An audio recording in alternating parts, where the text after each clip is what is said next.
நம்ம வாழ்க்கை ஒரு பயணம் மாதிரி. இந்த உலகத்துல ஆரம்பிச்சு மண்ணறை வழியா மறுமைங்கிற முடிவே இல்லாத வாழ்க்கையை நோக்கிப் போற ஒரு பெரிய பயணம். அந்த பயணத்துல ரொம்ப முக்கியமான, ரொம்பவே கடினமான ஒரு கட்டம்தான் விசாரணை நாள். அன்னைக்கு கோடிக்கணக்கான மக்களுக்கு நடுவுல எல்லாம் வல்ல அல்லாஹ்வின் முன்னாடி நாம ஒவ்வொருத்தரும் நிறுத்தப்படுவோம். அப்போ நம்ம கிட்ட கேட்கப்படுற முதல் கேள்வி என்னவா இருக்கும்னு நினைக்கிறீங்க? நம்ம சொத்தை பத்தியா, பதவியை பத்தியா? இல்லவே இல்லை. நம்முடைய மறுமை பயணத்தின் வெற்றியையும் தோல்வியையும் தீர்மானிக்கப் போகிற முதல் விசாரணை தொழுகையை பற்றியதுதான்.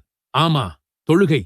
அந்த முதல் கேள்விக்கு நாம சரியா பதில் சொல்லிட்டா அதுக்குப் பிறகு வர்ற எல்லா விசாரணையும் சுலபமா ஆகிடும்னு நபி ஸல்லல்லாஹு அலைஹி வஸல்லம் அவர்கள் சொல்லியிருக்காங்க. ஒருவேளை அந்த முதல் கேள்வியிலேயே தடுமாறிட்டா நிலைமை ரொம்பவே மோசமாகிடும். இந்த 5 நேரத் தொழுகைகள்ல நாம ரொம்ப சாதாரணமாக நினைக்கிற உலகத்தோட எல்லா அவசர வேலைகளுக்கும் நடுவுல நம்மள கூப்பிடுற லுஹர் தொழுகை இருக்கு இல்லையா?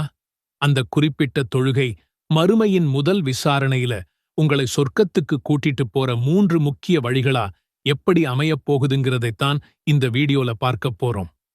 வாங்க அந்த ரகசியங்களை தெரிஞ்சுக்கலாம். மறுமையில ஜெயிக்கிறதுங்கிறது ஏதோ லாட்டரி டிக்கெட் மாதிரி கிடைக்கிற பரிசு கிடையாது. அது இந்த உலகத்துல நாம செய்யற ஒவ்வொரு செயலுக்கும் கிடைக்கப் போற ரிசல்ட். அந்த ரிசல்ட்டோட கணக்கு ஆரம்பிக்கிற இடமே தொழுகைதான். நபி ஸல்லல்லாஹு அலைஹி வஸல்லம் அவர்கள் சொன்னாங்க, மறுமை நாள்ல ஒரு அடியானிடம் அவனுடைய அமல்கள்ல முதலா விசாரிக்கப்படுவது தொழுகைய பத்திதான். அது சரியா அமைஞ்சுட்டா அவன் ஜெயிச்சுட்டான், ஈடேற்றம் பெற்றுட்டான். அது சீர்குலைஞ்சுட்டா அவன் நஷ்டவாளியாகிவிட்டான். இந்த ஹதீஸை சும்மா கடந்து போயிடாதீங்க. கொஞ்சம் யோசிச்சு பாருங்க. ஒரு ஸ்டூடெண்ட் ஃபைனல் எக்ஸாம்க்கு போறான். அவனுக்கு 5 முக்கியமான கேள்விகள் இருக்கு. முதல் கேள்விக்கே பதில் தெரியலன்னா அவனோட மொத்த தைரியமும் போயிடும் இல்லையா? அடுத்த கேள்விகளுக்கு பதில் தெரிஞ்சா கூட அந்த குழப்பத்திலேயே எல்லாத்தையும் கோட்டை விட்டுடுவான்.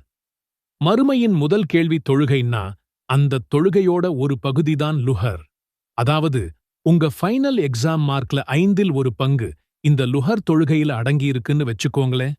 ஃபஜ்ர், அசர், மக்ரிப், இஷா மாதிரி லுஹரும் உங்க மறுமை வெற்றியோட ஒரு முக்கியமான பங்கு. இதை நாம எப்படி அலட்சியப்படுத்த முடியும்? அல்லாஹ் குர்ஆன்ல சொல்றான், அவர்களுக்குப் பின்னர் தொழுகையை வீணாக்கி மனோ இச்சைகளை பின்பற்றுகின்ற ஒரு தீய சந்ததியினர் வந்தனர்.